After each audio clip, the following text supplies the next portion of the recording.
Diagram based question जो होते हैं वो आजकल काफी पूछे जाते हैं एग्जाम में, चाहे वो सीबीएसई बोर्ड के एग्जाम हो और या फिर आपके नीट के एग्जाम हो। डायग्राम बेस्ड क्वेश्चंस जो होते हैं उनको आपको इस तरह से प्रिपेयर करना है। पहले आप उस डायग्राम को खुद रफ कॉपी में बनाइए और उसको लेबल कीजिए।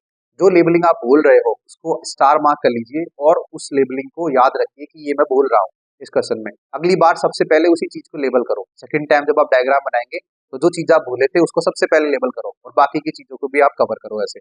अब होता क्या है, एग्जाम में क्वेश्चंस डायग्राम से रिलेटेड ऐसे आते हैं कि एक आपका पूरा का पूरा डायग्राम दे दिया और उसको उसकी लेबलिंग जो रहती है उसको आपको X Y Z A B C या 1 2 3 4 करके दे देते हैं। और फिर आपको पूछा जाता है कि 1 क्या है, 2 क्या है, 3 क्या है या 4 क्या है, या फिर इनमें से किसी का फंक्शन क्या है।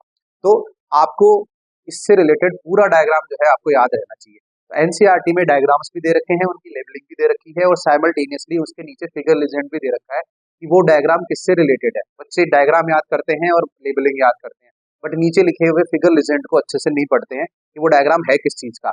तो आपको पता ही नहीं चलेगा कि ये टॉपिक आया है तो इसमें मेरा वो डायग्राम आएगा या उससे आगे वाला डायग्राम आएगा।